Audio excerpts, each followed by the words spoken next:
everywhere then, for Shaka, Samari, and Zinga, and all the others known and unknown who dared to defend our ancestral land, history, and humanity from the alien invaders, we pour libation.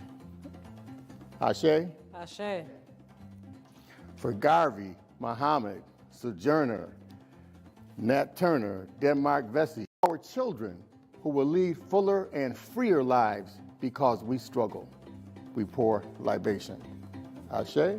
Ashe. And I will invite you to call the names of your ancestors aloud as I call mine. And I call Mamie Francis Campbell, Papa John, Willie James Thompson, Gary, Carol Isaac, Dora Carruthers, Rahman Muhammad, William Campbell, Roy Shepard Day, Papa John Thompson, Robert Lee Hawkins, Theodore Williamson, Eva Hall. Williamson, and Edward Thompson, Actor Spring. For them, let us pour libation. Ashe. Ashe. For Nguzo Saba and Kawaida, the new system of values and views which gives identity, direction, and purpose to our lives, we pour libation. Ashe. Ashe. And for our continued struggle through which we will inevitably rescue and reconstruct our history and humanity in our own image and according to our own needs. Ashe. Ashe. Ashe. Ashe. Asheo. Ashe. It is done. No, we forgot the lighters. Oh. Okay. Okay, let's see. Then green, Umoja, red, Ujichakulia, Ujima, Ujamaa, and Nia. Nia. Well done. Thank you. And let the day begin. Habari gani, Nia habari gani. My name is Carolyn Edwards, and my story illustrates Nia. To make our collective vocation the building and developing of our community in order to restore our people to their traditional greatness. Now, not so long ago, and not really very far away, there was a village. And in this village, all the women were wise. Now, the boys and men were pretty smart too, but the women were particularly wise because, you see, they were the teachers. They knew all about our history, about the great kings and queens of Africa and the accomplishments of African people all over the world. And they knew your family history. I mean, they could tell you your great-great-great-great-great-great-great-great-great-grandmama's name and all of her children down to you.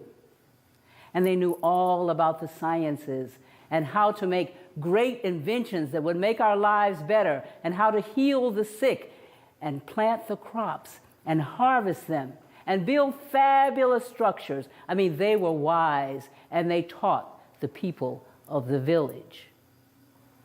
Now, it came to pass that one day the sky goddess came down to earth. And she came to this very village. And she said, I am going to put you women, you wise women, to a test to see if you really do have wisdom. And I will give you 5 days to prepare. Now, just for a second, the women were alarmed. But being wise women, they realized that it was the beginning of Kwanzaa. And day 5 would be Nia. So they would spend the first 4 days reflecting and sharing on the 4 principles of Kwanzaa that lead up to Nia. So the next day, they gathered everyone from the village, and people shared and listened and talked about umoja, unity, how they were all united in the family, as a village, and how they all got along and knew who they were and shared with each other. And oh, there may have been some problems, but they always came together.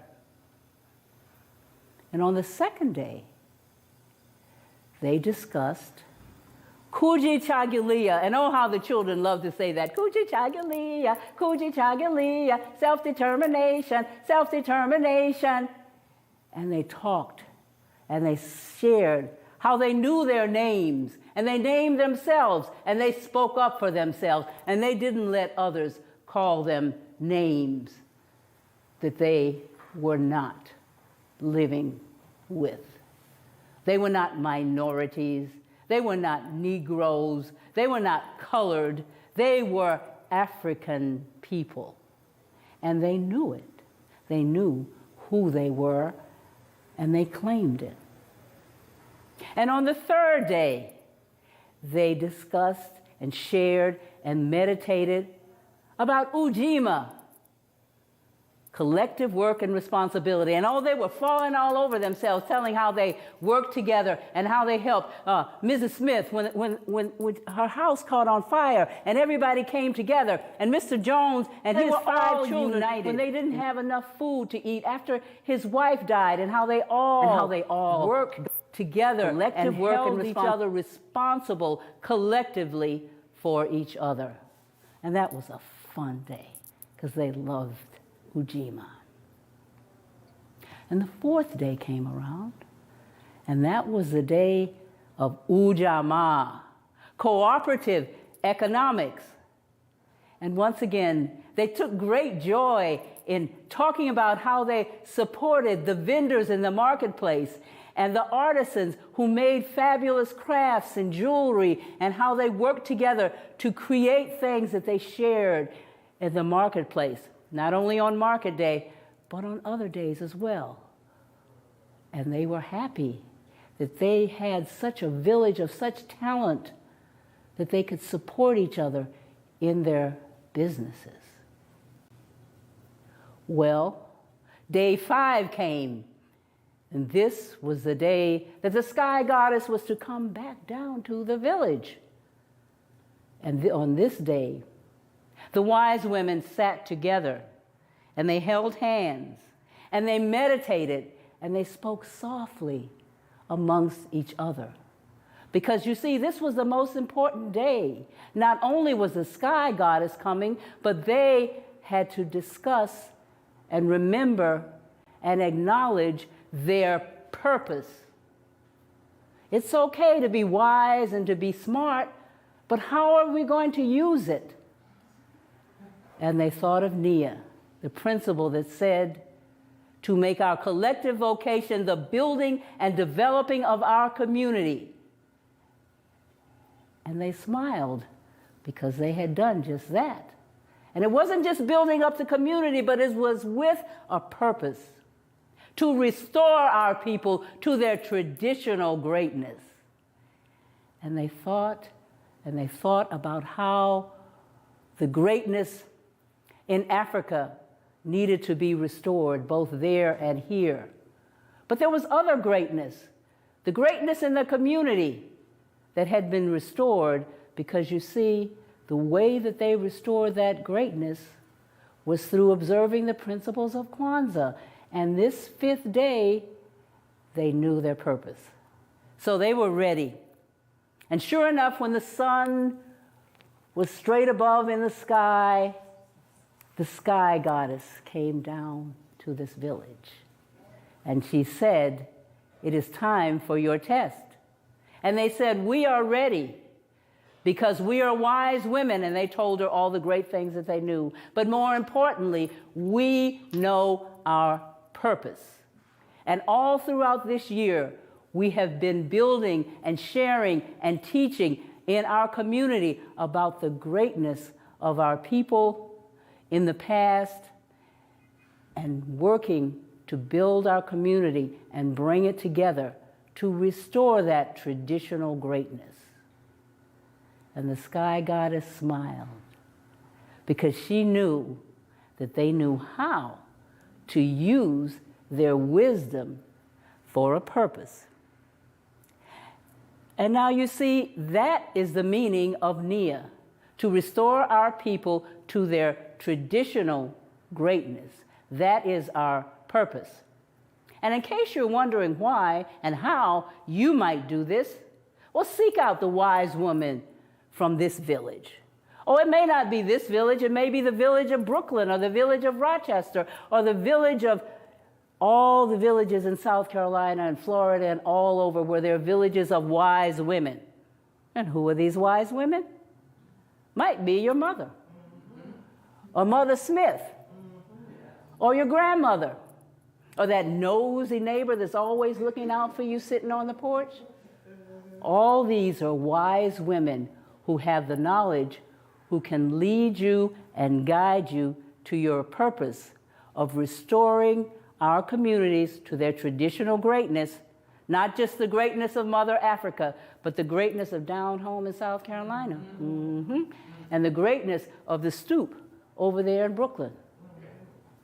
Restore our people to their traditional greatness. That's our purpose. Nia. Ashe.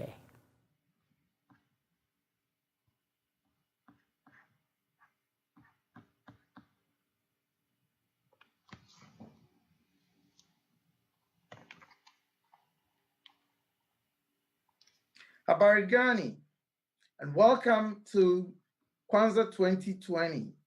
Tonight's programming is going to be on the principle of Nia. We're going to bring you a recorded version of a discussion on the principle of Nia, and the second part will be a panel discussion on the principle of Nia, heritage, and legacy. Tonight's presentation is sponsored by the Pilolo African Diaspora Festival and Simoris Embrace Your Waste, which is based here in Rochester, New York.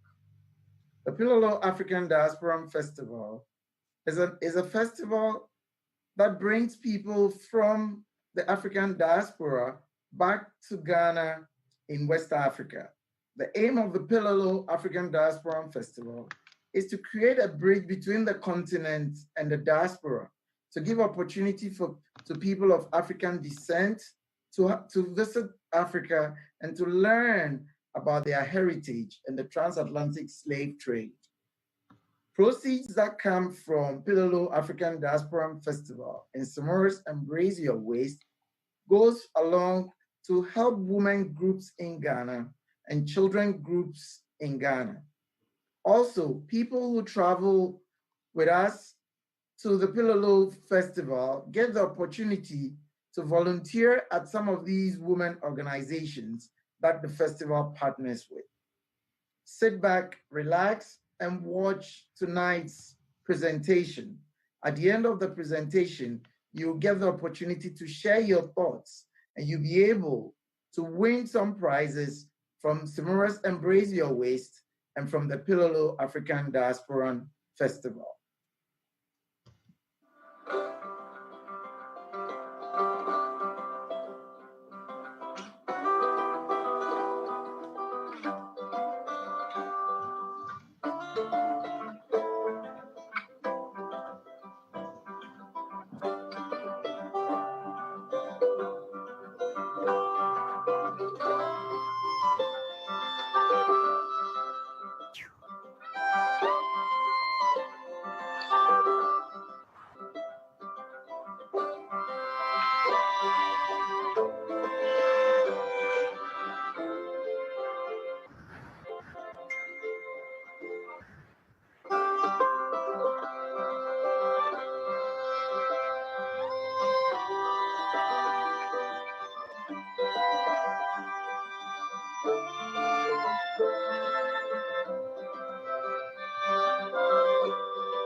Now I'm going to introduce my panel to you. So we're going to start with our Mother Karen, who's right up there with ladies first. So Karen, you can introduce yourself, talk about your links to Buffalo, and then,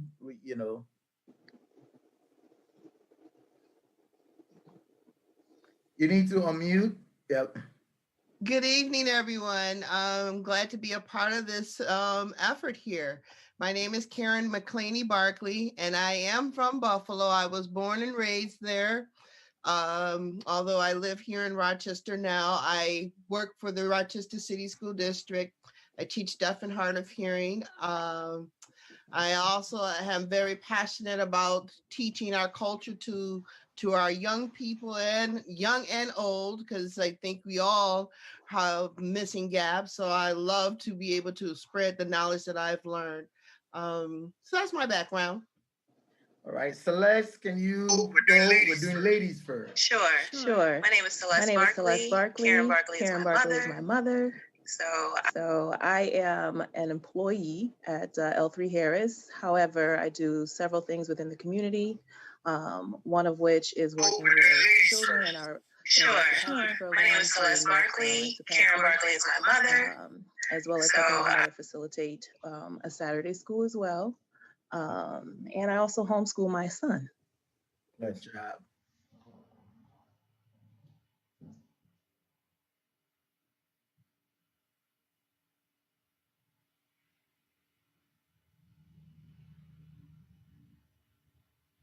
So now we go to the man. So Dilbert, since you have all the gray hair, you can introduce yourself. Unmute. Yes, sir. The gray hair shows wisdom, my brother. How you doing? Right. Hello, everyone. My name is Dilbert Richardson, and I'm so grateful that my brother reached out to me. I'm here in Seattle, Washington, and I guess as an introduction, I call myself an ethnomuseumologist. Ethnomuseumologist is a made-up term, right? That's what we can do in America, right? We can take parts of a word and expand it. So if you think about the word ethno, it talks about ethnicity or ethnic.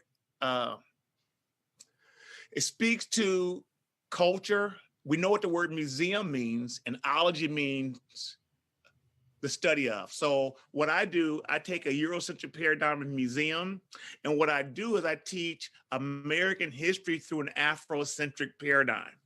What does that look like? I have an internationally recognized and nationally recognized traveling museum. It's broken up into 4 sections.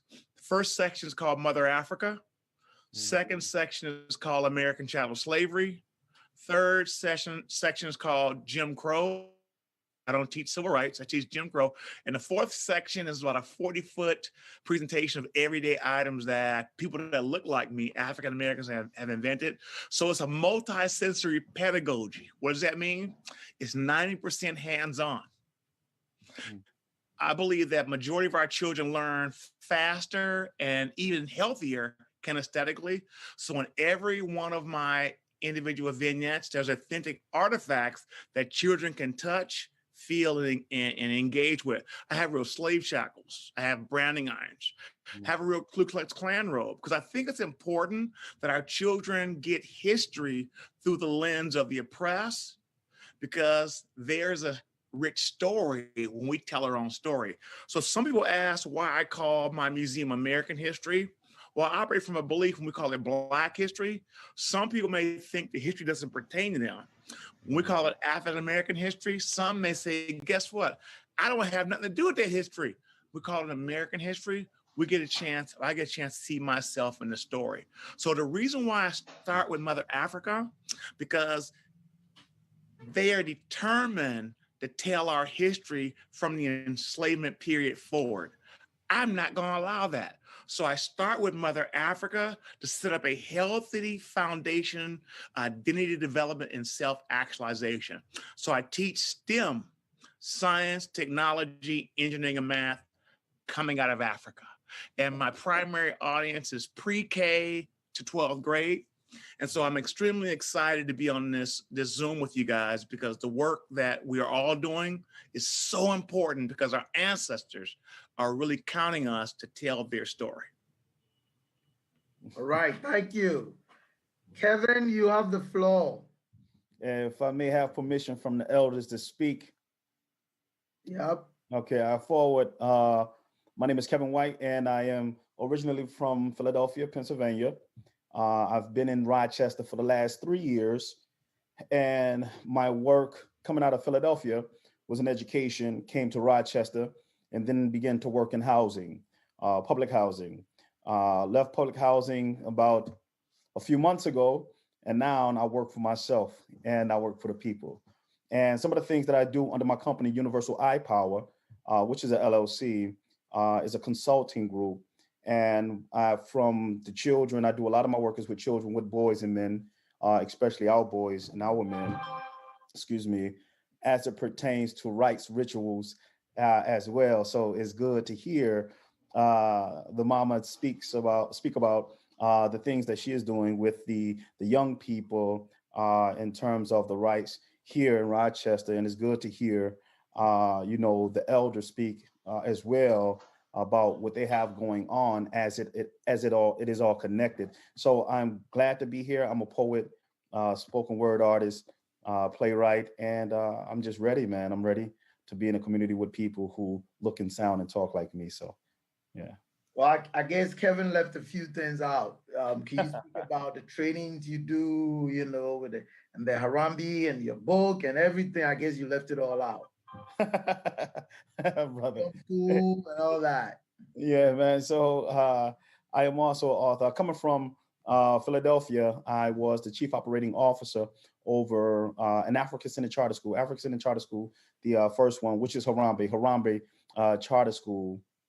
And then, which is a K-8 school. So it was a K-8. And then I went and was the cultural infusion specialist for one of the African-centered high schools, also in Philadelphia. So a lot of my work is in communities with the Afrocentric community, right? And so in terms of this, what it is and what it means to be coming back or remembering ourselves as Africans here in the diaspora. So as a part of that journey, I began to write books. I have 4 sons and a daughter.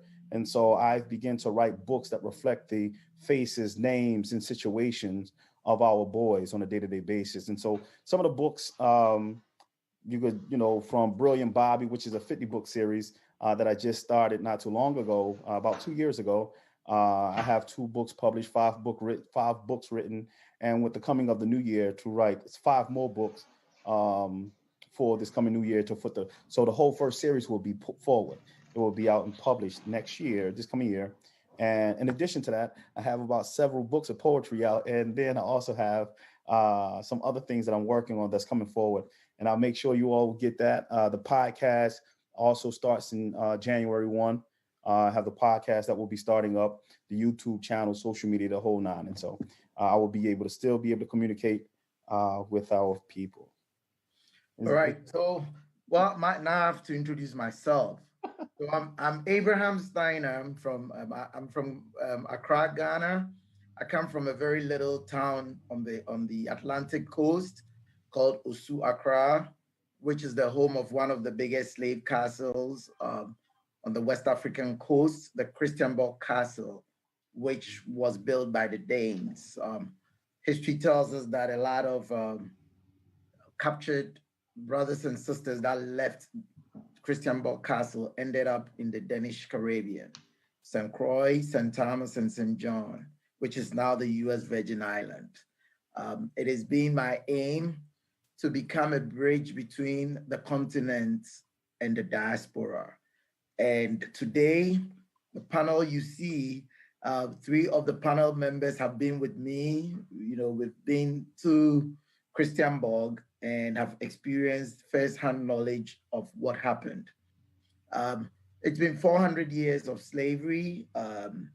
This year has been a very bad year for everyone on this globe, but Kwanzaa is here and we have to celebrate. So the Kwanzaa committee between Rochester and Buffalo, New York is programming a virtual Kwanzaa, and I was tasked to work on NIA, which is purpose. The group working on Kwanzaa in Buffalo came up with this theme: reframing the African legacy beyond the return. So reframing the African legacy after the 400 years of slavery. So that is what we're going to talk about today in this short discussion. We're going to look at heritage, and we want to look at the legacy that we're going to leave behind. The color of our skin is something we inherited. It is a heritage. And that is what makes us Africans and makes us who we are. Some people came before us, did a lot of work in this Niagara region. W.B. Du Bois is one of the main persons. And three of you on this screen have been to the W.B. Du Bois Center for Pan-African Research with myself in Accra, Ghana.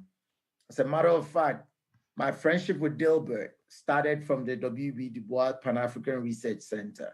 And I think it was a work of the spirits that connected the two of us. So this panel is here to help delve into what is going on the motherland and the work that we're trying to do in the diaspora to connect us to go beyond the 400 years of slavery. On this note, I'm going to open the panel for a quick discussion. Dilbert, like I just said, we met at the W.B. Du Bois Center in Accra.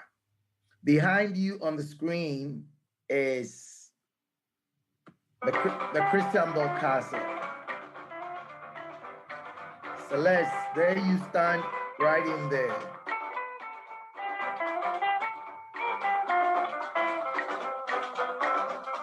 So for those of you who have not been to Ghana or to Africa, this is one of the castles. Dilbert, what was your experience on that trip? And what do you want to tell members or the family in the diaspora about that pilgrimage that you took? Thank you, my brother. I want to make this quick because it was quite the experience. So, you know, the creator created a situation for us to meet. And so when we met, that was actually my third trip to the continent. I had been to Ghana in 2005, and I went to Cameroon, and I think in 2018. So here's 2019. I was at in Ghana again for the year return. And so, you know, first, I think we need to really call these places out for what they were. This is a Dilbertism. They were not castles; they were dungeons, right? Yeah. And so what's important for me, I can't hear anything. And going back again to Ghana was almost like a rites of passage. And I say that because I need to go back to the scene of the crime. And so while I was there, I actually went to three dungeons. I went to Cape Coast, I went to Elmina, and because I met this brother, go to Osu, right? And I think the beauty of meeting Abraham and going to Osu, for those that have been to some of the dungeons, there's this door of no return. And normally you're standing inside the castle, the door to the ocean. Well, Abraham, because of his connections, got a private tour for me. And I got a chance to go back through the door from the ocean side. And I'm not sure if that's been done by too many people. So in other words, what I saw this metaphor was that I was the return of the stolen ones. Exactly. And it was so powerful because it was so important that I honor the many enslaved Africans that were taken from the continent. And so I say rites of passage because in the United States, very seldom do our African-American males and females go through some types of rites of passage, which is an indicator into ascending to a responsibility based on age. And so for me as a community scholar and a second generation storyteller, it was important for me to go back to the scene of the crime so I could start this healing process by visiting these castles and telling my ancestors that I'm back for you. Great, great, great. So Karen, we're still on the scene of the crime. As Dilbert said, you also have the opportunity to visit, I think, the 3 dungeons, and you also made it to the other scene of the crime in Christiansborg. So what is your experience coming from Buffalo and being raised in a lot of cultural awareness and that taking you to the continent and back? Thanks for asking. And I want to thank you again publicly for taking me with you to Ghana and giving me a very personal and an intimate experience of the African culture on the continent. Coming from Buffalo, Buffalo is a very rich cultural community. With respect to understanding our heritage, and they do a very awesome job of keeping it alive. So as I was exposed to different events in Buffalo, one of the things as a child I always said, I want to go back to the continent, and I made it my mission. So I was blessed to be able to go not once but twice. So my first trip was to Egypt, and I did a 2-week study tour there. My second trip was with you to Ghana, and that was even more enlightening and just an enriching, empowering experience for me. Having gone to the dungeons was something that I always wanted to experience. I wanted to know what my ancestors experienced. I wanted to understand what the narrative was that we are taught in school and compare it to what the reality was on the continent. And having had that experience of touring those dungeons was so emotional, so gut-wrenching, because in that experience, I heard the other side, what the story was from the other side, the African perspective. And just understanding that the Portuguese had come and had deceptive practices to take over the land, to deceive the leaders of the land at that point in time, which was how they took over. Understanding the depths of their treachery, so to speak, and how all of that occurred was just overwhelming. Having at one of the dungeons, and I'm not sure if it was Christiansburg, but we went to one of it may have been Elmina, where we toured one of the rooms in which those Africans who rebelled against being enslaved were placed into a room and left there until there was no life, no sounds of life coming out. So the only way that they came out of that room was as a corpse. So those are stories that we don't know. And we're not teaching that perspective in school. So like my brother said, being able to see the door of no return, but then one of the rich experience you had for us while we were there was a ceremonial coming back. So we did poured libations at the ocean, the shoreline, and then ceremoniously we all walked back through that door of no return. So that was such a beautiful experience because I felt the weight of all my ancestors, that I was bringing them back home. And that was just so beautiful. I know I got very emotional at that point when we went back up the spiral stairs in which our ancestors came down to board that ship and to be scattered all over. Very powerful experience, Abraham, very powerful and very rich. Unlike what we would get here from any book that we're used to instruct students on African culture. Thank you, Karen. So still going about the trip or the pilgrimage. Celeste, just speak after your mother. All right. Yeah, to just piggyback off of everything that she said, it was a truly transformative experience. And, you know, when I think about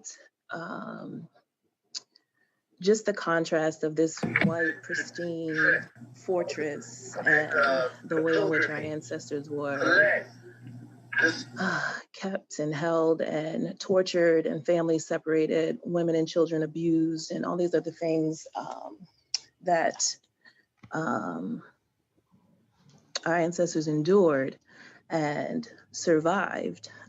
It was truly a remarkable experience being on the other side of that door, you know.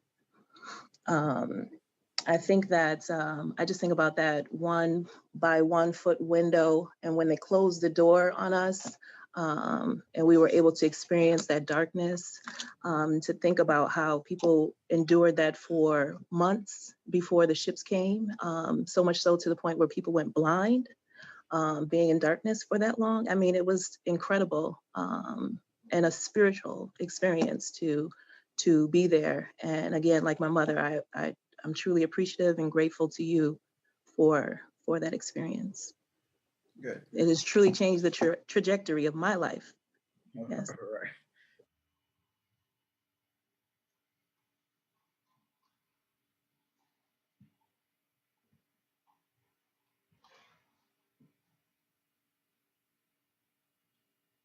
Yep, now we're on to Brother Kevin.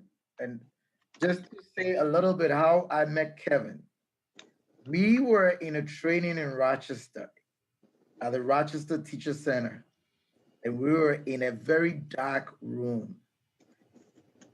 This man comes in and he couldn't find a seat next to anybody, but he sat next to me. I guess that's all divine. The ancestors were speaking.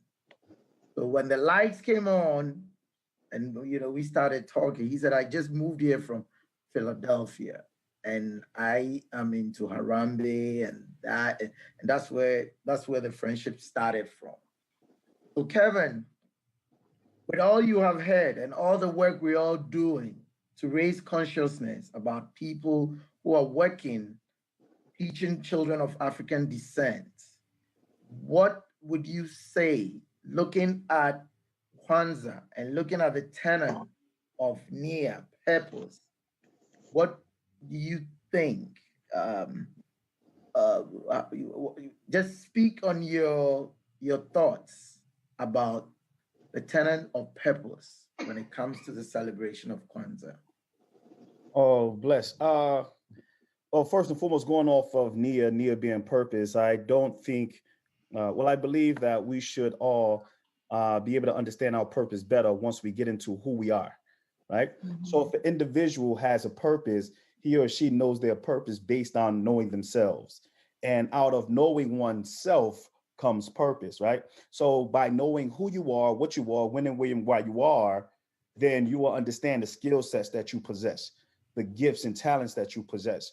And it's those gifts, skills, and talents that are managed properly in order to be able to produce something for the whole.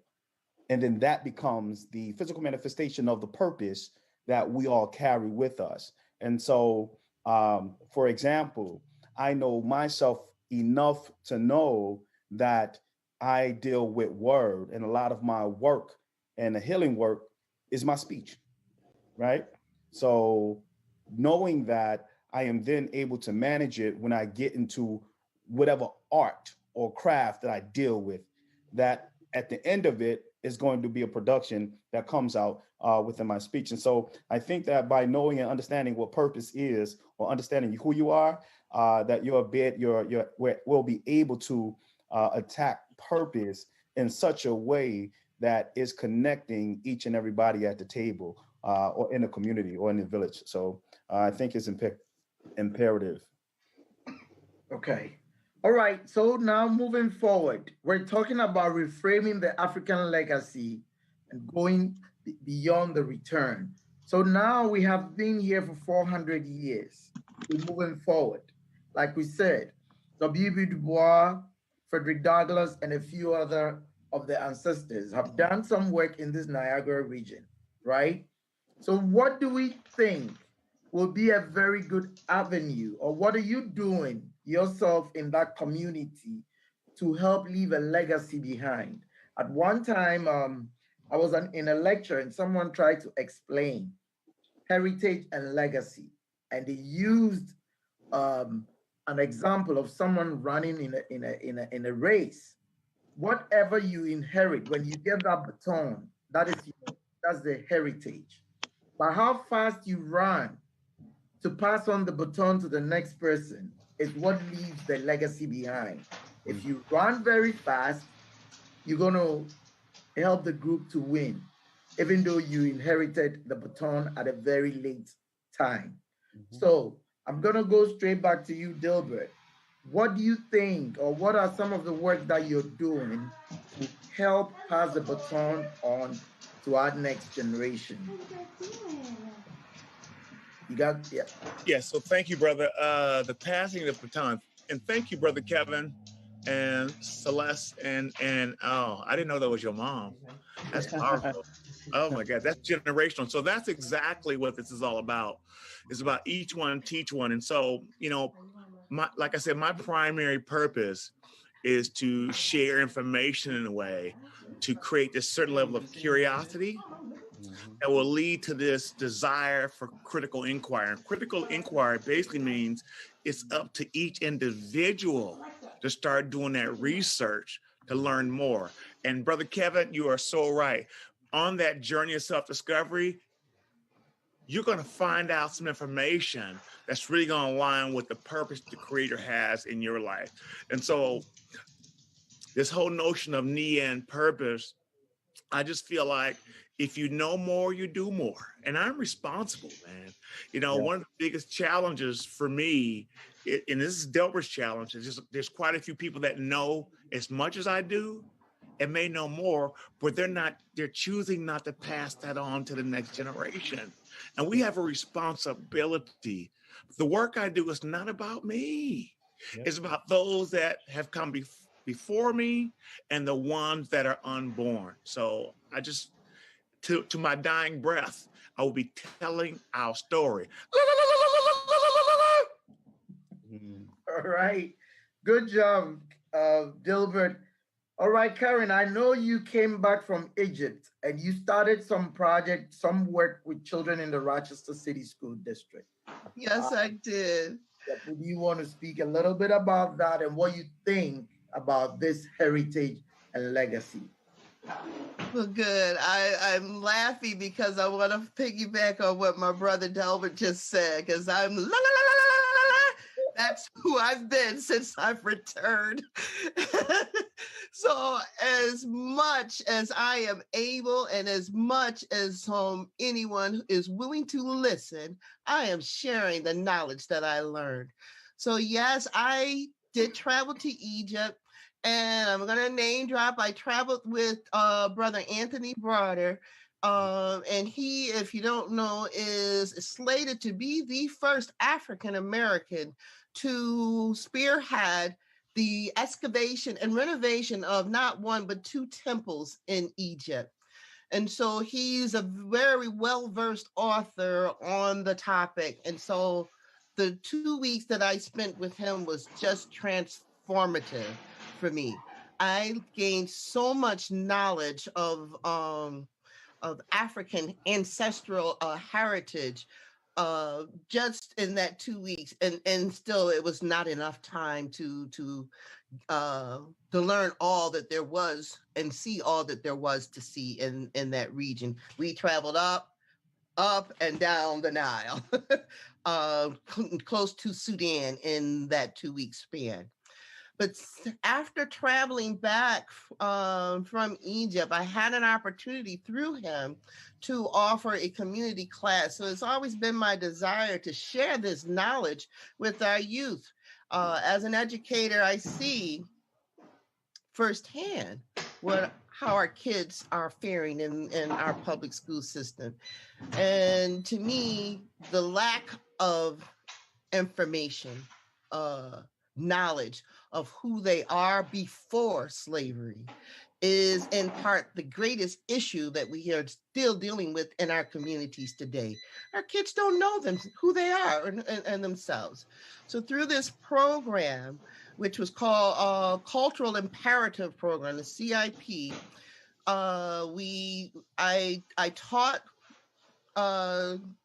students from the community and their families, because it wasn't just a program for kids. I wanted their parents to come too, because if I'm going to transform the mind of your child, I want to be able to transform the mind of the adults as well, so that when that kid goes back home and is overwhelmed with all the content that I shared with them, I want him to be or her to be able to talk openly at home with their parents, and hopefully that would inspire them to continue on this journey of research and learning more about themselves.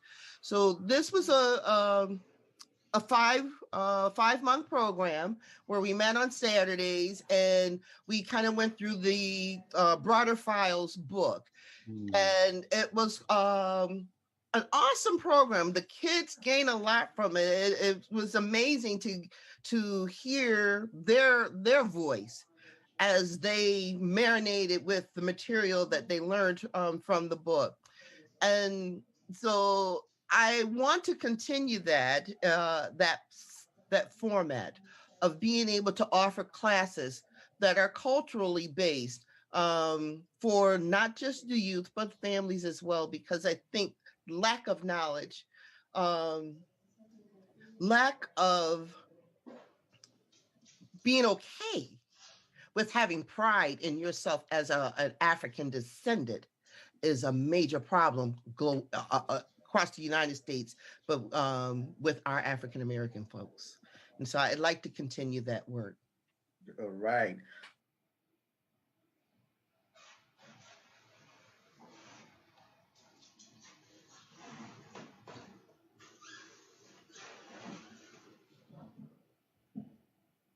Celeste, just following your mom. I know you also, after you got back, you also doing some, work in the community. Can you speak to that and relate it to purpose? You unmute. You need to unmute. Naturally, right? Yeah. So I work with North Star Rites of Passage. And through that, we take girls that are 11 and up, 11 to actually 15. And we talk to them. We ask 3 basic questions. Who am I? Am I who I say I am? And am I all I ought to be, right? And we take them through a process of self-discovery and ensuring that it's all African-centered.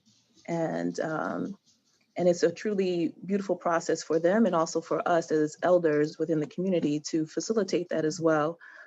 So I'm doing that, as well as I just got off of Zoom, so I'm all zoomed out with what's called Black Women's Leadership Forum, and that is a group that was started to address internalized racism and the ways in which Black women facilitate racism amongst each other, and we've not racism amongst each other, but ways in which we've internalized it and perpetuated.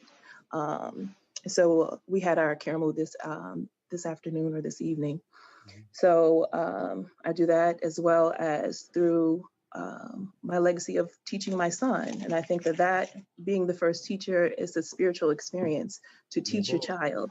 And I think that it's important that the education be rooted in who we are as people and what we have to offer. And just like Brother Delbert said, that everything begins with slavery, and you can't expect the system to provide you with anything that would be of benefit to you. So I think it's very important that even if you're not able to homeschool, that kids receive a supplemental education in the way that the Saturday school that my mom has done with Dr. Browder. I believe that it's highly imperative, because you can't expect the system to, I think is what Malcolm X said this, right? Like, you can't, only a fool would let his enemy, educate his children, And I think that fundamentally, it's not in their interest to tell the truth.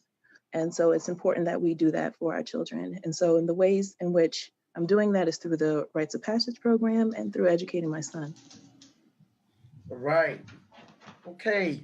Now we're going to move on to Brother Kevin, still talking about Beyond the Legacy. beyond the return and looking at heritage and legacy. I know, Kevin, you came to Rochester a couple of years ago to work with what we call the Freedom School in Rochester. The Freedom School was serving overage, undercredit high school kids, or kids that we felt the system felt they have to be in alternative education.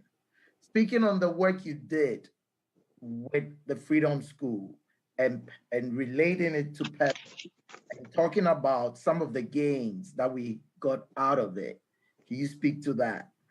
Yeah, so I actually want to start, and give thanks for the like that was shared so far. Well, the journey started before that. And so my position as a national trainer for the Children Defense Fund out of Washington, D.C., allowed me to be able to travel to different states and cities in order to work alongside their directors, their site coordinators, and their college students and their children, the participants, students, the scholars, if you will. And in that work, what was unique about Rochester was that everything that you mentioned was not is not a part of that was the addition that Rochester brought to the table, right? And so Freedom School's motto is to the whole thing is set in the children a desire to want to read, right? So the program is a 6-week program, reading program, that we go around training these college interns to do. And so what happened here in Rochester was unique, and it was special in that they also had a form of economics that went into it, right? And so the Freedom Schools here were teaching the young people the economic component in it, which prior to Rochester was not a main ingredient in the Freedom School model. Once it came to Rochester, then Freedom School and then the school district here begin to notice, well, these young people are excelling in Freedom Schools because of the environment, right? And so the environment was filled with life, love, and laughter, right? And education was the base of all of that, life, love, and laughter. And so those individuals who were being successful in Freedom School turned around was being successful in school. And so the school district they were working to figure out why that was. And so certain individuals then came to the Freedom Schools to take a look at it to see what was going on or what was different in terms of their teaching styles, their methodologies. Once they picked it up, and then they formed a relationship to do exactly what you said. And so the work, the legacy in that work is that I started out as a participant in Philadelphia myself. So I went from a kid to a high school student to a college student, and then a trainer, and then a trainer who trained trainers to train children across the country. And so in that was my legacy, and then was my service. So the service or the legacy was in a service, right? And so the same way I help to serve people, that service will speak to a people that I will never know, that will come along, that will speak about a person who they know one day served when they did not know him or her. And then that's how it continue, right? And so this type of service is what the work that I do in addition to raising my sons, right? So just like the Queen said, one of the most important things I think which we have to get back to is the family first. Sometimes I think we put so much of ourselves in our work and community building and nation building, and sometimes our families are in pieces. And so what do I mean by that? I mean that it probably was more people marching on the streets for the right to live, and something was going on back at their homes, right? And so it is my journey and our teachings of my teachers that we make sure that our house is on foundation that is stable and sound in such a way that when somebody walk past the house, based on what's going on, they will begin to understand or see that, oh, this is a solid foundation. And as that house on the block, I am then, as the elder said earlier, I am then responsible, not only as an artist, but as a community member, to see to it that all the boys, Black boys in that area are good, right? And so how do I do that? I use my sons to do it. My son, I have a 7-year-old son and I have an 11-year-old son. And I started with my 11-year-old son when he was 7. I started and I crafted this concept around a rites of entry. And so a rites of entry process is to bring the brothers together and getting them acclimated for a rites of passage. So we start rites of entry at the age of 7. And so my son's at 7 goes through what is considered a rites of passage, only to get to 13 and then go forward. And so I take around when my son, my 11-year-old, his name is Adeoba. So keep saying my son. My son, Ade, when he was 7, I took the friends he had and I brought them all together. And out of the friends that he had, 1, 2, 3, there's about 5 of the brothers who all went through. And it was my goal to create something that I didn't have. And so from Ade turning 7 until he turned 8, every weekend for 2 hours on Saturday and Sunday, I had him with me. Unless it was a fire or a thunderstorm, I don't know, right? That the boys weren't with me. Their mothers and their fathers agreed, and what it did and what we begin to realize is that it built the community, because now these young people around their fathers were calling me father, and around their mothers interacting with me, around my sons, my wife, and us, it was an extended family. And so the boys are brothers. As a matter of fact, one of the young brothers, and this was Ade when he was 7, so Ade just turned 11. His brothers just turned 11 and 10. And so they just had a Zoom call. One of the brothers is actually writing a book, who I am helping him to produce his first book come to the beginning of next year.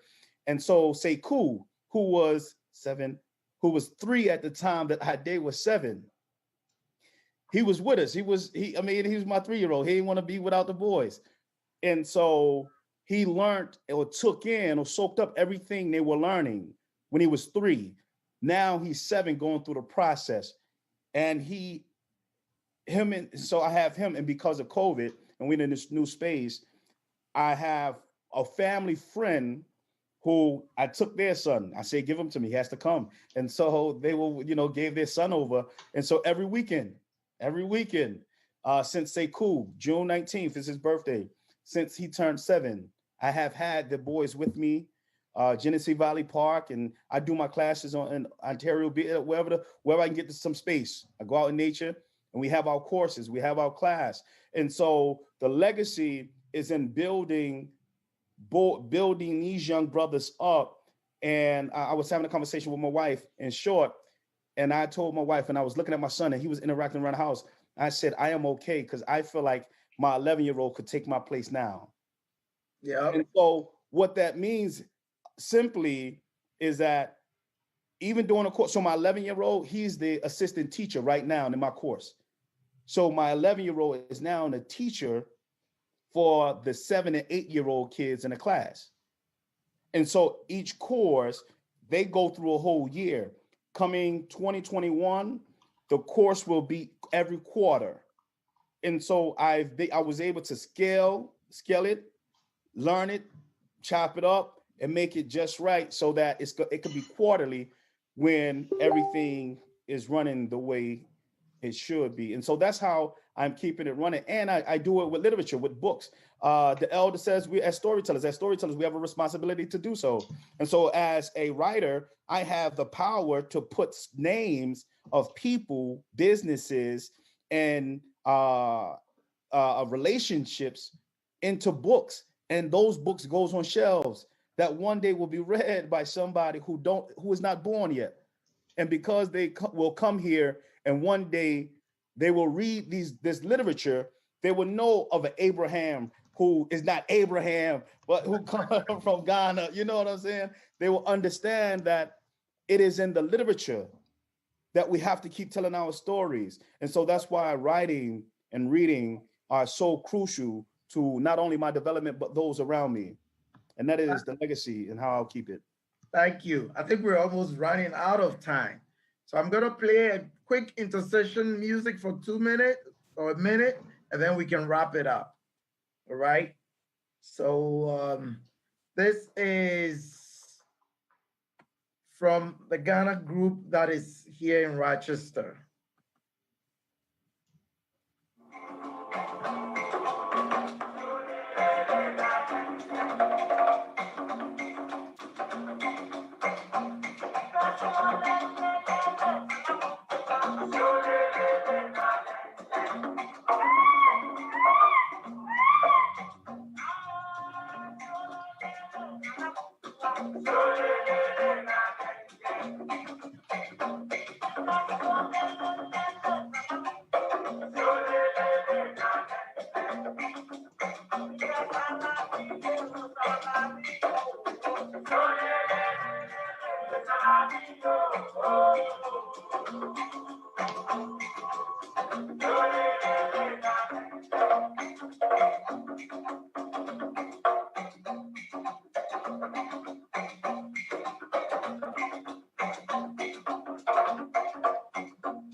Right.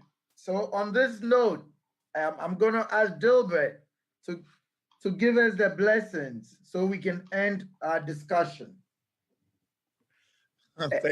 Thank you. Hey, I put my in the chat. I put my website because I will put my contact information. So the blessing is real simple. As we go forward, and we're going to talk about Sankofa. In order to move forward, we must look back. Because in order to move forward, we got to make sure that we carry the rich history and the heritage of our ancestors. I like to focus on the egg in the mouth of the bird. And that's something that's not talked about as much. And that egg is about those generations that have yet to be born. And so as we look back and look forward, let's understand that we have this universal responsibility of the Africans of the diaspora. And the diaspora is not just in America, it's global. We have a responsibility to carry the legacy of our ancestors whose shoulders we stand on. Ashe. Ashe. Well, great conversations. And I believe everybody can share their emails and contacts. Kevin, I know we're registering a son to you. His name is Henry. He's gonna be knocking on your door to join your group very soon. Bless. I would like to say a very big thank you to everybody who's on this screen. And we're still doing our trips to Ghana. We're doing our trips twice a year. The August trip is always the best because that's when there's a lot of festivals going on along the west coast of Ghana. And anybody who would like to be part of this trip, you can give me a call, Abraham Steiner. I'm in Rochester. Even in Buffalo, you can get in touch with me. So on this note, I want to say a very big thank you to everybody. And everybody have a good Kwanzaa. Everybody Thank you. Right? Again, thank you. Thank you. And thank you for all of your hard work. Absolutely. Thank you. Peace and blessings, everyone. Thank you. Thank you. We'll Thank stay you. in touch, Dilbert. Yes, for sure. Yeah, all right. I love you all. Likewise. Thank you so much. This was amazing. Appreciate the opportunity.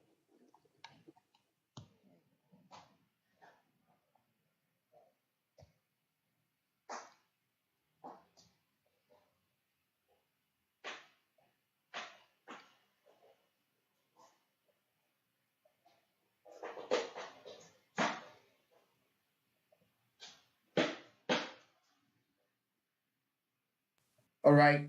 Hello, everybody. I think we're now going into a transition from the pre-recorded to the recorded. from the recorded to the live feed. All right. So, hello, everybody. What we'll be doing is we'll be answering questions. I think we're now going into a transition from the pre-recorded to the recorded. We can continue from the pre-recorded to the live feed. All right. So, going back to what we'll be doing is we'll be answering questions that will come from Tanya, Facebook, you were not present and for other the pre-recorded places, version, and so I'm we can going to give continue you from there. The platform first to speak. All right. About your going back to and then 2, you want to talk about the discussion we had earlier on. Tanya, you were not present for the pre-recorded version, to your family. So I'm going to give you looking at what you the platform during your first to speak about your experience, and then 2, you want to talk about purpose as service to mankind, or service to your community, or service to your family. Looking at what you learned during your pilgrimage, the 400 years of slavery trip to Ghana, and what you're back here doing. I want to also thank you. Well, thank you, Abraham. You gave us a very close. First of all, I wanted to acknowledge it was very what you guys did. We got to experience stuff that I don't think we would have experienced on a general. And I love what you said, Karen, about the experience. So much more. And I want to also thank you, Abraham, because you gave us a very close, personal. It was very intimate. We got to experience stuff that I don't think we would have experienced on a general being down in those dungeons. So you gave us so much more than a basic experience. It was wonderful. Him and helping us for me personally, understand that we had religion in I'm still taking it all in. It was excellent. It was coming to America. Everything from so it just opened my being mind down in those dungeons and meeting all the wonderful priests, things that we can do now, as opposed to what we had. Him helping us understand that we had religion as Africans before leaving, coming to America. So it just opened my mind to all the wonderful things that we can do now, as opposed to what we had experienced back then as enslaved people. Because I was helped me understand how strong we are and our ancestors are. So I was surprised that I coming back and bringing that experience to my family. My children witnessed that. They just were so. They were amazed and seeing the pictures that I brought back, because I was in a state where, about all the different having some difficulties with walking, with going to the I was surprised that I went, and they just were like, wow. And mom did that. Thing for me, my children witnessed that, and that stays with me is that they were amazed and seeing the pictures that I brought back. The ocean was very all the different experiences I had. I mean, it's almost I can with going to the different my ancestors places. Speaking to and the biggest thing for me, I take back from it, and that stays with me, is that the water, the land, the ocean was very impactful. I mean, it's almost I can hear my ancestors of being speaking to me through that word. We went in and out of the dungeon, it was rushing, talking about coming onto the door of return, the land. Every time I would just feel it flushing through me, and it was just surreal. The experience of being now, I feel like especially when we went in and out of the but like dungeon, like Karen said, we were talking about Karen. It was like we were coming door back. We were actually saying, okay, no, we are returning. Just that whole and then experience was very. So what I do even now, I feel like I could just, but like I can't, like Karen said, and to remind it was like we were coming back. We were actually saying, okay, no. We are need to connect with that experience and somehow. I need to make sure that I'm an example. So what I do as a school counselor, help them raise up to where they should be. Put things in perspective what wonderful people, and to remind brilliant myself they are, that our young people great they are. Need to connect with that experience somehow. Somehow I need to make sure that I'm an example where I need to know help them raise up to where they should be. Remind them what wonderful people, how brilliant they really are, and how great they are. Young ones who are in the centers. If I want to consider myself in the jail and things like that, they don't. Sometimes we need to know and be reminded of our greatness. I don't think these young people that I work for people to understand. I don't think they feel great at all. I'm saying by that, sometimes and I work when with these kids act out, young ones who are great, in the centers, the detention centers, and being in jail and things like that. they don't understand their greatness, or that is their greatness is too hard outlandish for people to understand. So I mean, what I'm saying by that is sometimes when these kids act out because they are great and they don't have anybody to understand their greatness, and so therefore they get misunderstood, their behavior you just that gave is, all of us some kind of chills, outlandish, or they're doing something rude or disrespectful. It gets misunderstood, I have the video because they really are great. They can't talking communicate about the what they're ocean trying and to all reach. that. If we have some time, I can share a little bit of it. You just gave all of us some chills with what you just said. I hate when we start teaching African history. I have the video. I don't know if we'll have the time talking about the ocean and all that. If we have some time, we might share a little bit of it. But yes, we're greater than that. I hate when we start teaching African history from slavery. So whilst trying to get everything together for this discussion, I try to steer away from slavery because we're greater than that. All of us here are working with children who have been in very bad places in Rochester. Expound about your books. We know that and some of the work that you're doing from Africa.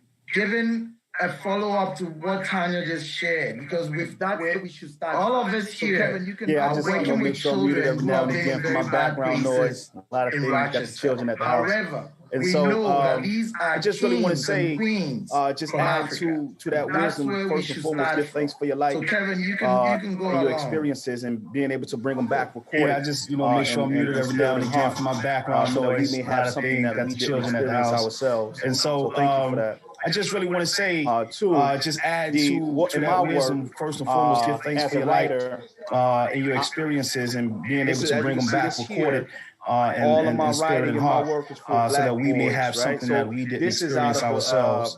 So thank you for that. Book series that I'm doing entitled Brilliant Bobby. In my work, and the first two books out of Brilliant Bobby, I know if y'all can see that clearly.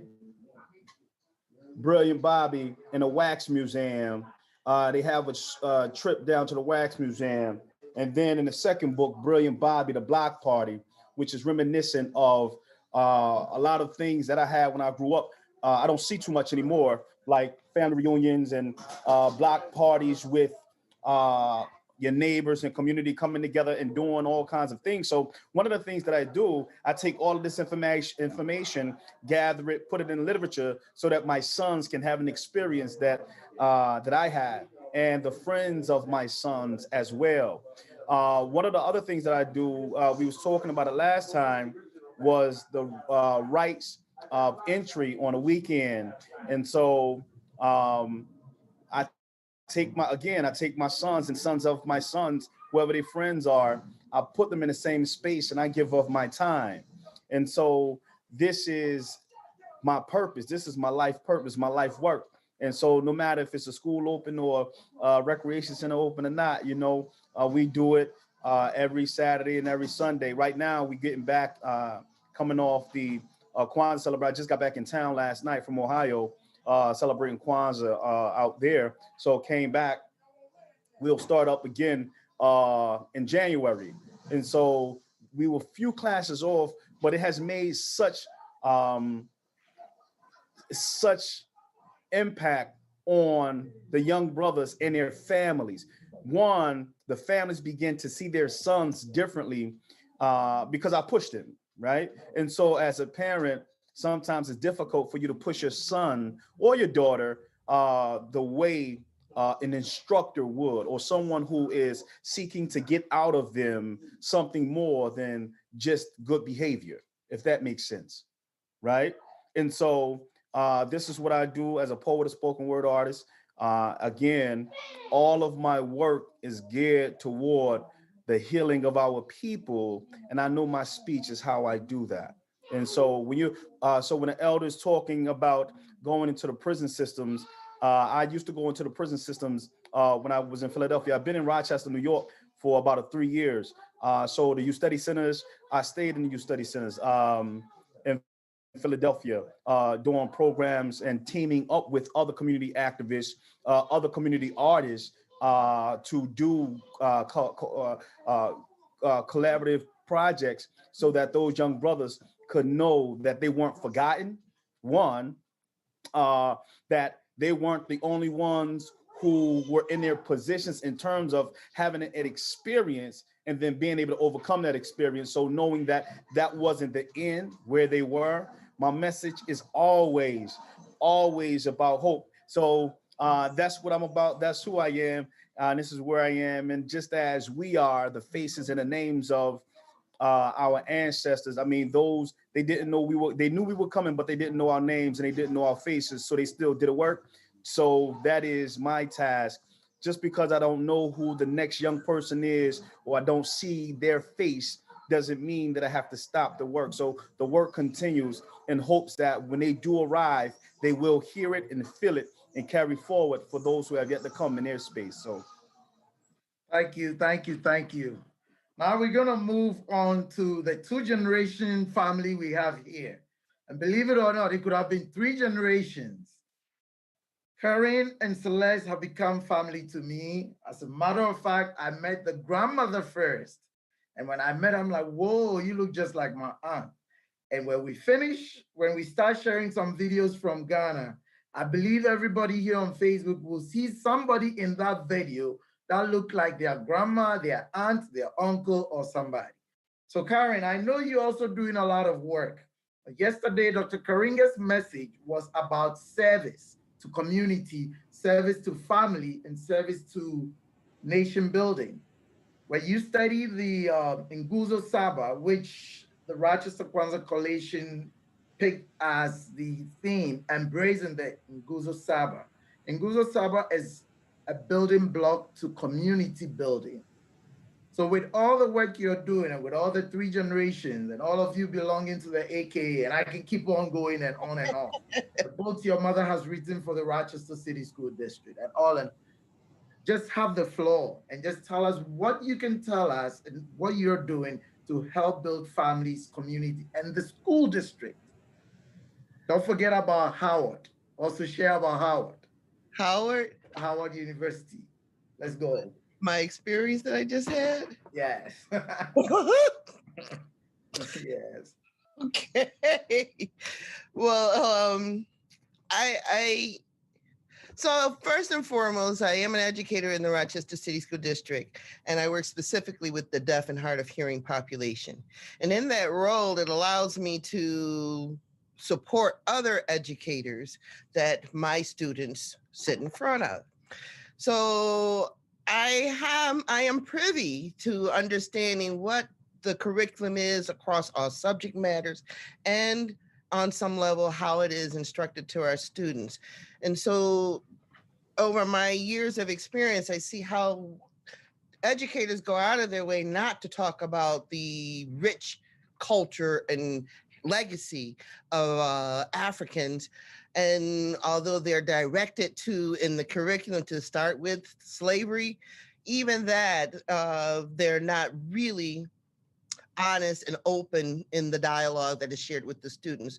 So I've always kind of had an interest in wanting to know as much, well, knowing that I don't know everything, I have a passion for learning. So that is first and foremost. And I think for everybody, do we always want to know where to start? Pick up any book, and allow that to be your springboard to discovering more that you are not aware of as it relates to African culture and specifically the greatness of ancient Africa. But that I use my passion to kind of allow me to be used by a program that offered an opportunity for me to share with young people, specifically from the ages of 11 to about 18, a program which I shared, which is the Cultural Imperative Program. And I just think a major problem that we have in our community as well as in our schools is the fact that our kids do not know themselves. And I'm now at the place where I don't think that, even though I did tap into the students at the school because that is the base for getting the bodies and the minds that I want to cultivate and help change, but I don't think that a cultural imperative program really ought to be a part of the school system itself. It needs to be somewhat separate because that's our responsibility. And we cannot send, and I think Celeste mentioned it earlier, only a fool would allow the oppressor to educate your child. And so, yeah, we recognize that our school system does not teach accurate, correct history as it relates to the African experience prior to slavery. But in turn, we can't expect that white educators aren't going to be able to teach that content to our kids, let alone theirs, in a way that is going to provide an accurate, accurate knowledge and impart an accurate sense of self, or allow the African student to be empowered, as well as any other race to be empowered with new knowledge. So I just think it's important that we as a community bridge some of the programs that we do have currently and build on that to continue to re-educate our adults on African-centered information content, as well as that information being trickled down to their children. So I'm in the game, or I'm in that race to empower our community, and I'm willing to work with and partner with anyone along that line to continue the work of teaching our young people that we are a part of greatness.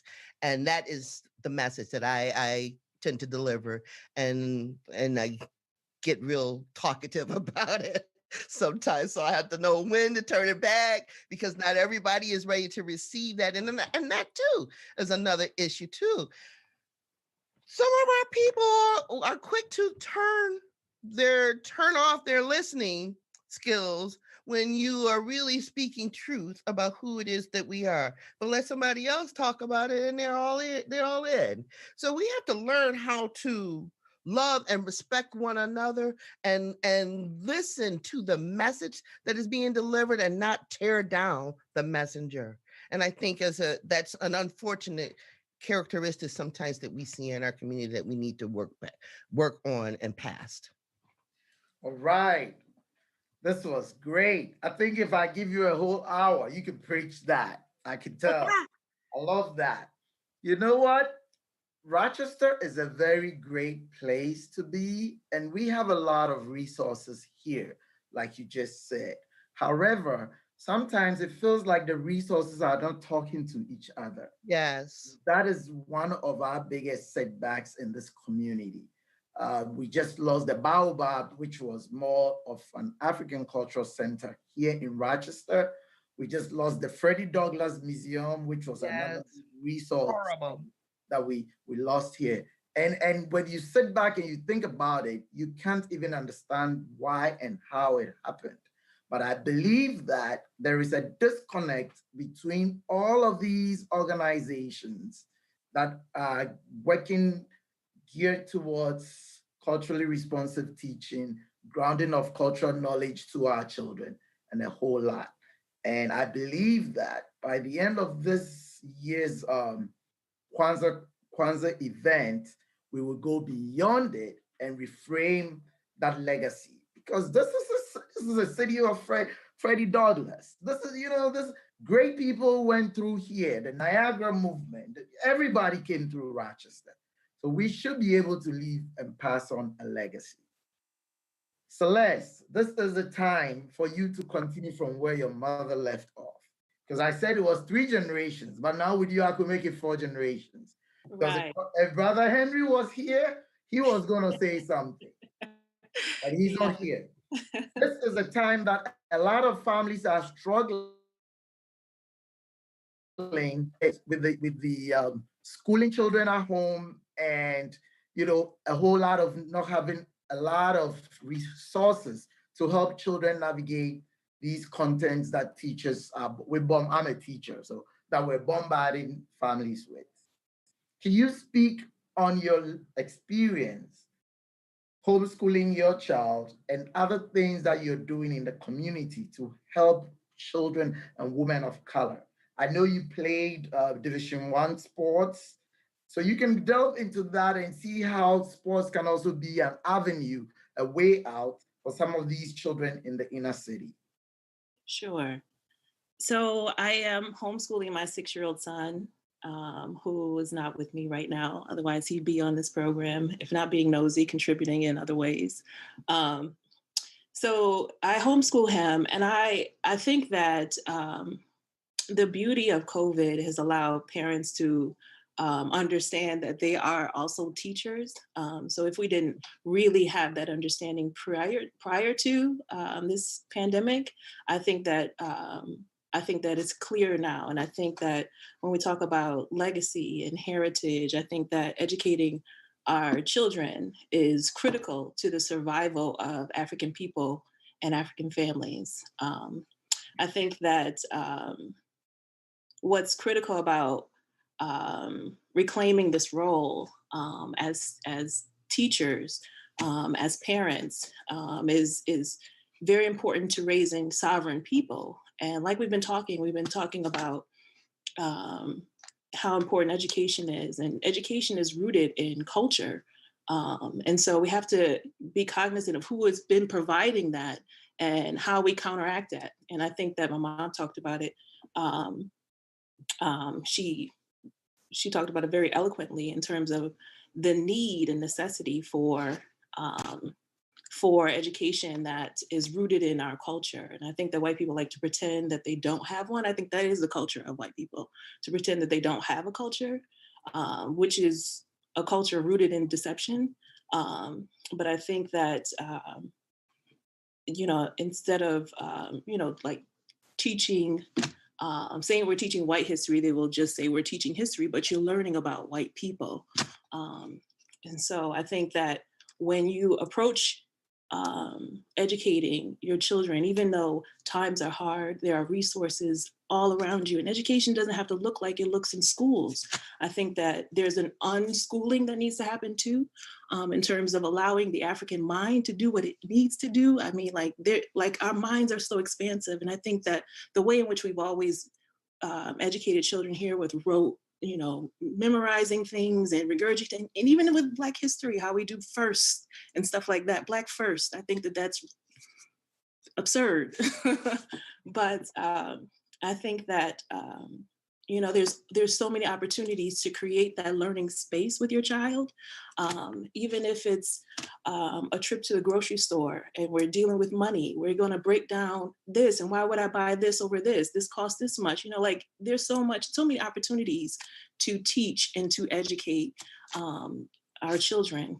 And I think that it's imperative that we do so, and we do so from a framework that ensures that our children will be beneficial to us and our community, because that is the whole purpose of education, to ensure that we're grooming and indoctrinating people that will be beneficial to the community. And so we have to ask ourselves whether or not our children are receiving an education that will benefit us or will benefit them, right? So in terms of my experience with athletics, I think that it has helped me develop a level of discipline that I don't think that I've seen from a lot of my peers, in order to have the dexterity of doing both, excelling at sports and also maintaining solid academic foundation as well in order to participate in that. And also getting to a place where you're playing Division I basketball and it's actually a job. I think that it was a remarkable experience for me. But I don't want to offer that as a solution for everybody, because that's not going to be the path for everybody. Yes. I think that we do a lot of talk around athletics and using athletics as a way out of our circumstances. But I think that with the power of our spirit and our mind, like we could do far more than we ever could with athletics. So I wouldn't, focus on that, but I think I've benefited greatly from one, being tall, and having the ability to, and my mother also pushing me and taking me to practices and things like that. When we had the muffler was dragging on the ground, like all the stuff, you know, like that my mother has been through in order to ensure my success. So again, I bring it back to parents, right? I bring it back to how we orient our children, how we show up for them. I think that is paramount to our children's success. So yeah, that's what I have to offer. Wow, thank you so much. There is a question on the board right now, and I'm going to give everybody the chance to digest that whilst I show a PowerPoint about our trip to Ghana and to explain, let people have a feel. Because one of the questions is, how does a door of no return connect them to their African cultural heritage? How did you come to understand why we were sold away? And how does it enlighten your today? So you guys, everybody can think about that right now whilst I share a PowerPoint, and then I want to show a video. So I'm gonna, let's see. Okay, let me go to slideshow quickly. And I'm gonna just run through this. So if somebody just joined us, today's presentation is sponsored by Pilolo African Diaspora Festival and Simoris Embrace Your Waist, waist beads. And you can find us on African Market Goods on Etsy.com or within Rochester. The moderator here is Abraham Steiner, a teacher with the Rochester City School District. I'm at School 22. The theme we're speaking on is reframing the African legacy beyond the return and embracing the Nguzo Saba. Pilolo Festival is held in August 2021 is the next edition. If you want to be part of this trip, you can sign up and we'll make sure you travel with us in August. The Simoris Embrace Your Waist. We have 2 winners for today's trivia questions that was streaming on Facebook. I'm going to announce the names of the people shortly. What we do in Ghana, we support abused women groups in Ghana. We advocate against child trafficking, deal with a lot of support for special education. We provide sports equipment to schools in Ghana. Here is a photo of a special education school that we support in Ghana. This is a photo of a girls' tennis workshop that we held in Ghana in 2015. Here in the photo is Karen that you see right here. Karen did a donation to the Special School for the Deaf in Ghana on a visit to Ghana. Over here was a donation of sports clothes to a high school that we all visited in Ghana. So here you can see the group in a group photo at the high school during the donation. This is a training with staff of Aquinas High School in Ghana. Every trip to Ghana starts from the W.B. Du Bois Center. And if you haven't been to Ghana, this is where Dr. W.B. Du Bois was buried. We start our trip there for the first dinner is at the W.B. Du Bois Center, and then we go back there to learn about him. This is a king who is the overlord of the Christiansborg Castle. So this is where we go for the rites of passage. Here is my friend Tanya Thompson in Ghana with me. This is the door of no return that we just talked about. This is Tanya at the W.B. Du Bois Center. This is the welcome ceremony to the Pilolo Festival. Now, over here are some of the things we sell, and 2 people who have just won 2 face masks for the Black Lives Matter movement and 2 Kente face masks. All right, I am going to share the video and then we'll go back to the conversation. So this is Christiansborg Castle. This is Christiansborg Castle. And this is what Tanya was just speaking about. And chained together with about 6 or 7 others. The spoil This is where people were loaded on the boats. Almost like a burial ground for most of these places. According to the days in Christendom, 47,000 people were taken through this law of no return to the 3 U.S. Virgin Islands, the Thomas, St. John, and St. Croix. And 400 years ago, this happened. Welcome back. Time. So the first nature of it has to do walking back to the door of no return.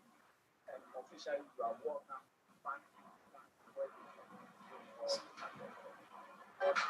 So that is the answer to Dolores' question.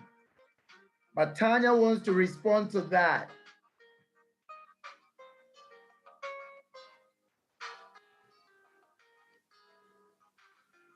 So this is a libation ceremony.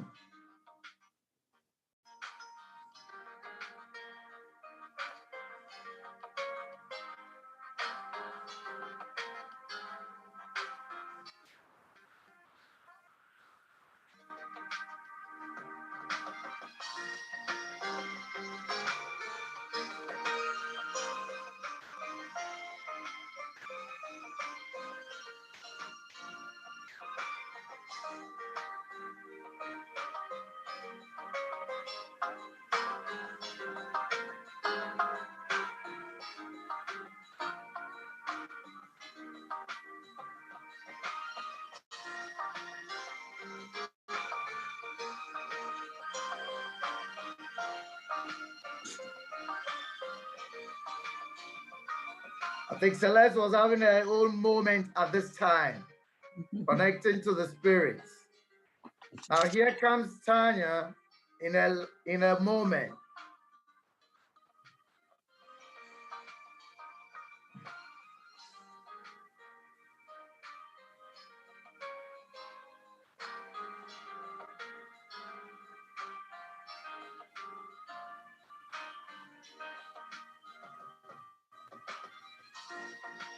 Okay. All right, I would give Tanya the platform to speak. So Tanya, you can answer the question that was just asked about how does the door of no return connect you to your African cultural heritage? What just came to me was that you saw those waves rushing in and just huge waves, and it was a calming thing for me, I felt. And it was almost like they were, our ancestors were saying, it's okay, because you're here and you're going back through the door. It was like, they were like, I just felt a calmness. It was like, it's okay, because you're here. All of us who were there, you know, we're African Americans who are free in America, and we did not have to endure, unfortunately, what our ancestors did, but we are able to come back. And so, to me, that was the message I got from the water, was that they're like, it's okay, because you're here, and welcome home. That's all I'm going to say right now. That's all you're going to say? Okay. All right. Let's go back again. And Tanya says that's all she wants to say. Right? Why are you repeating that? I said that's all I'm going to say right now. For now. So this is Tanya connecting. This is it. Yeah, it was very. It was a big moment. It was a huge moment. All right. Okay. Anybody want to share something on the second question that says, how did you come to an understanding why we were sold away? Does anybody want to answer that? Anybody want to attempt to answer that? An understanding of why we were sold away? He said, how did you come to understand why we were sold away? And how does it enlighten you today? Whilst people think about it, I think Dr. Nyame just came in. Maybe he can expound a little bit about that whilst we think about it. Expound on what? A question from Dolores says, how does the door of no return connect you to your African cultural heritage? Well, if we remember, that was the very last thing that our people saw as they were being led out of the continent onto the ships, right? And in fact, that's the reason why it's called the door of no return, because it was the very last thing that they experienced. Now, when we think about that today, we can look at our communities and so many things of the 9 people activities, you know, all the way from economics, education, war, you know, and so on and so forth, that because we live in a structuralized system that is bent on destruction, it's very hard to see going forward as well as it is from learning from the rear. That is simply because our mental construction has been contaminated, you know, with ideals and thoughts that we function as individuals. We do not function as individuals. Our highest value or our axiology lies in the relationship between each other. That's why you sisters, you know, have that extra power that when someone walks in the room, you can say, "Ooh, man, something don't feel right," or you know, and because you have that intuition, right? Those things are not by happenstance. Those things are part of our heritage and our melanin, right? So when we think about the door of no return, we think about what we're doing now together collectively to bring our community back together, right? It's time so that our children and grandchildren can carry the flag. But if we don't do anything, and if we don't think about how the importance of that door of no return relates to our heritage and culture today, then, you know, there's an issue. And that's why you hear so many people say, well, I ain't got nothing to do with Africa. I ain't from Africa, you know, but, you know, at the simplest form, the information says that everybody is from there. Okay. You know, and when we went to different regions, we changed. But yeah, so that's the fact there. Okay, well, going back to that, I want to share this video and show you the joy and happiness. Oh, wow, yeah. Africans still back on the continent share. This is a welcoming ceremony.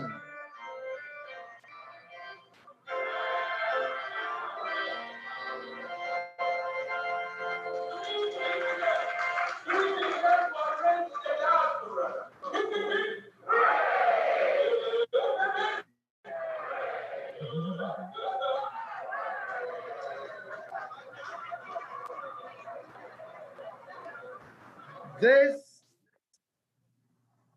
is the joy that people still on the continent meet their brothers and sisters coming from the diaspora. So going back to the connection and going back to the question that Dolores asked, one of the biggest mistake that was done during this very terrible time of humanity was ignorance on the part of the kings and queens in Africa. And that ignorance is what kind of fueled the transatlantic slave trade. And today, a lot of kings and queens in Africa have come back to share and apologize about that atrocity, that mankind should never go through anything like this ever again. But believe it or not, the continent has opened its arms to embrace the diaspora back. Last year, a year ago today, we were all in Africa for the 400 years of slavery, and it was a big thing. And today, so many people have gone back to the continent and are doing very well. So on this note, I think it's 6 o'clock and we're supposed to end. I'm gonna ask Rashad, there's a documentary he's going to show for 15 minutes. And I want to say a big thank you to the panel for being here. If anybody, you have a question and you can connect with us. I want to show the people who won the prizes for today. If you look on the screen, nobody answered the first question. What country is Dr. W.B. Du Bois buried? It's Ghana. What is the name of the shipping line that was created by Marcus Garvey? It's the Black Star Line. Rachel Williams, you're the winner. You get 2 Black Lives face masks. We'll connect with you to get it. What is the name of the newspaper Frederick Douglass created? It's the North Star. Karen had won that. Karen Curley, you've won 2 Kente face masks. So we will connect with you and make sure you get it. All right. On this note, I'm gonna close the panel, and Rashad, you can show the last documentary. Thank you, everybody, and everybody have a good evening. Thank you. Yeah. Thank you. Good night, everyone. Good night. Good night, Tanya. Great job. Hi, thank you. Yeah. Good night. Okay. So, Rashad, you can play the next documentary video till it runs out.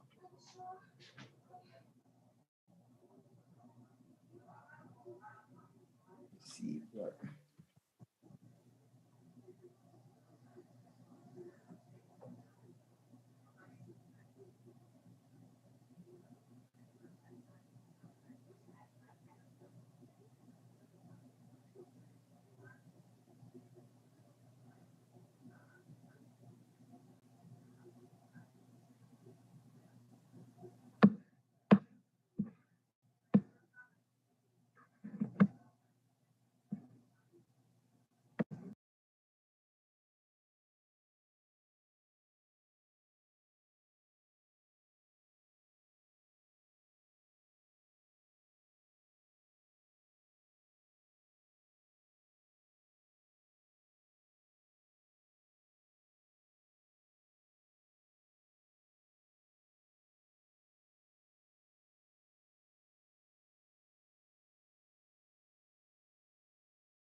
In this Osu area.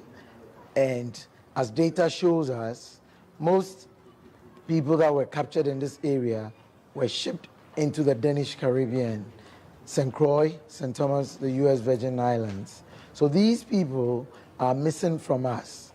And those of us left on the motherland here are also hiding away from them. So just like the game of Pilolo, we're hiding from each other. And normally when you play Pilolo, at the end of the game, everybody comes back and there is a song that goes, Pilolo Yafobemi, which means in Pilolo, we don't cry. So I picked Pilolo to be the name of this festival to end that sadness that will make people cry. That is the reason why I selected Pilolo as the name of this festival, to wipe everybody's tears. Anyone who's been wronged by the transatlantic slave trade, by coming to Pilolo, we're asking for forgiveness and we're asking for a new rebirth of the African dream, that the African Renaissance would kickstart from this Pilolo festival.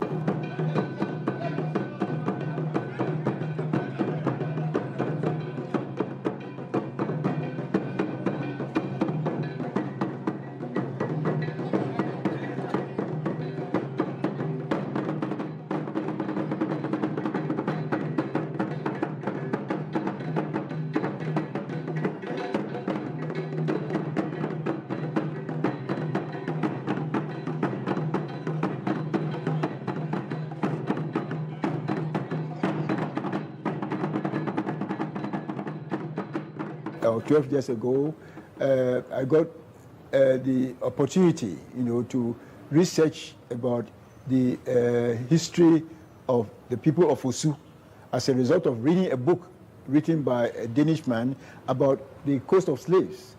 And when I read the book, I realized that the coast of slaves is all about Osu. But I realized that there are things which haven't been properly presented in that book.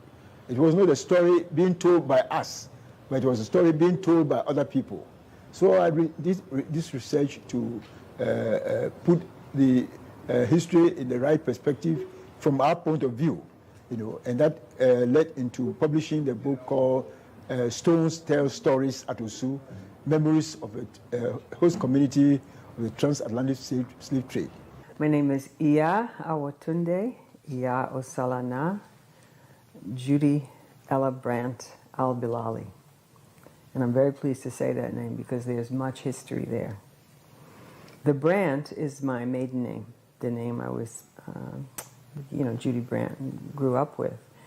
And frankly, being a Pan-Africanist and being raised by conscious parents, the Brandt always felt kind of alien until I came here and discovered that it was the key to my finding home and being rooted in Ghana, specifically in Osu Alata.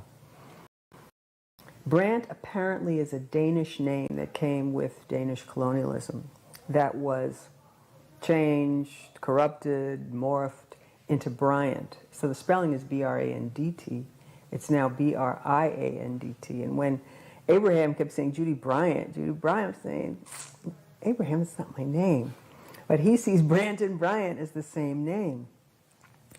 And it really wasn't until a couple of days that it dawned on me, literally like dawn.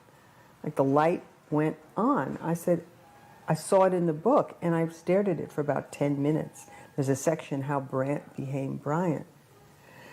And so I put the pieces together of having a grandmother from St. Croix, my mother saying, your grandmother said that you came from a West African prince. All this was my father's line. And since I have been a practitioner of Ifa, whenever my Egun, whenever my ancestors come up, it's always my father's line. There's much more to this story because my grandfather, my grandmother were not together. We don't know, up until now, the name of my grandfather. We didn't know anything about him. I'm telling you, he has been talking to me this week and present with me in a way that I have never experienced before in my life. So that's just a fragment of how this name that I didn't want to be associated with because of its European connection has now come full force back and said, this is where you belong.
Consciously, the thing that brought me to Ghana was not the Pilolo Festival. However, I was soon able to find out why I was brought to Ghana, because it was through the spirit of Pilolo and the Pilolo Festival that I was divinely selected, in my opinion, by my ancestors to be located at the right place at the right time so I could make the right connections, not only with the people involved in the Pilolo Festival, but also the spirit that is being cultivated for centuries.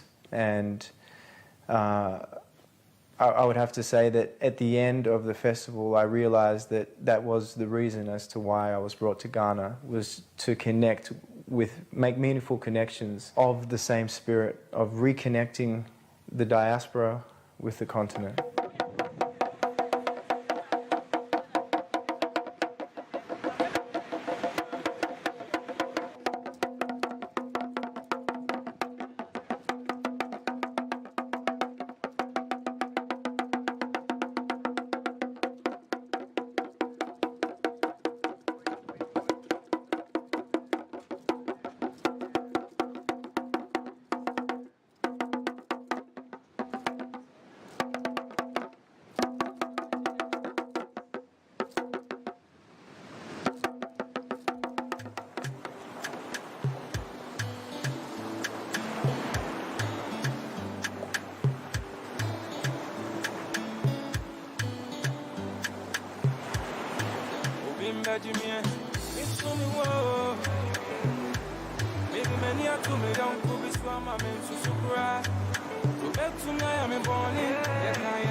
I felt that we were doing something not only for myself, because I was moved emotionally, but I was able to release those emotions. And what are emotions? It's energy in motion. I was able to put that energy into motion to clear the energy for future ceremonies and rituals like that to take place. So as someone who was part of the inaugural Pilolo Festival, I feel entirely honored. I feel a strong sense of connection to the idea and the concept, and it was able to not only nourish my soul, but in my belief was able to lay the foundations for others to have a similar experience. Ni, the king asking us for forgiveness, I could have in another moment thrown my arms around him and said, everything's forgiven, we're home.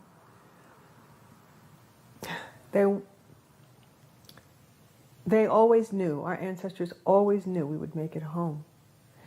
And when we'd make it home, with so much to share and to give to our family here and receive as well. And I loved, he said it very poignantly, I love that he said, we will never forget you. Please do not ever forget us. We have a saying, Ablekuma, Abakuma, Ablekuma, which means the strangers, we need them. They are not strangers. So my message is, I need them now, not tomorrow, now. I need all of them here in Ghana. That's my message. Yeah, it's huge. Pilolo is a beautiful metaphor for lost and found and for seeking. Also the fact that it's a child's game. And as we spoke about this morning, my work with Brown Paper, it's all about games. Games are how we form social relationships, how we learn how to, quote, win and lose, how you fall down and make a mistake and get up again. So games are 100% key to how I teach theater. And the idea that an African game, a West African game, was a key to my discovering this huge piece of my identity and feeling so at home in Osu was major.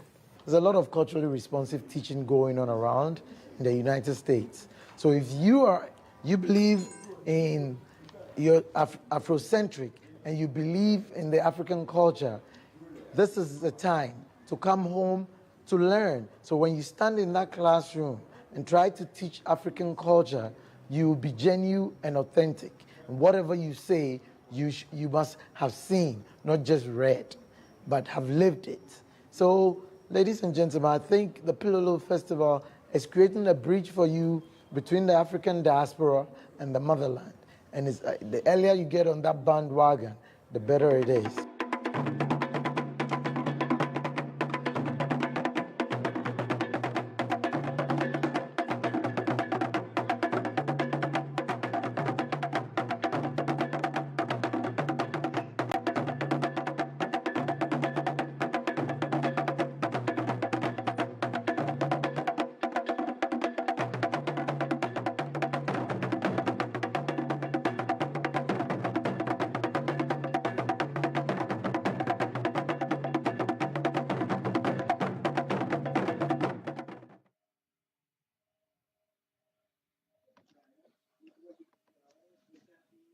Habari gani.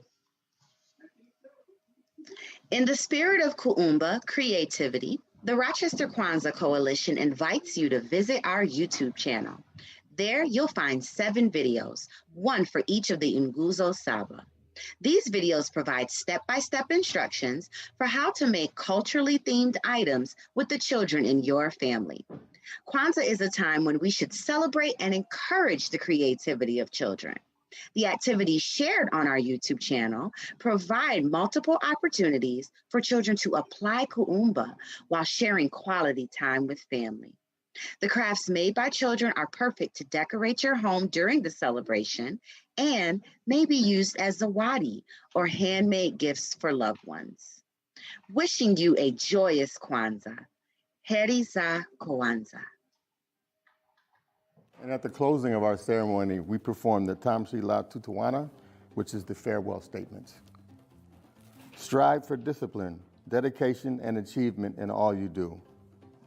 Dare to struggle and sacrifice and gain the strength that comes from this. Build where you are, and dare leave a legacy that will last as long as the sun shines and the waters flow. Practice daily Umoja, Kujichagulia, Ujima, Ujamaa, Nia, Kumba, and Imani. And may the wisdom of the ancestors always walk with us. May the year's end meet us laughing and stronger.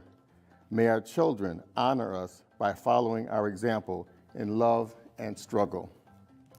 And at the end of next year, may we sit together again in larger numbers with greater achievement and closer to liberation and a higher level of human life. We'll now perform 7 Harambes. Harambe, Harambe, Harambe, Harambe, Harambe, Harambe, Haram.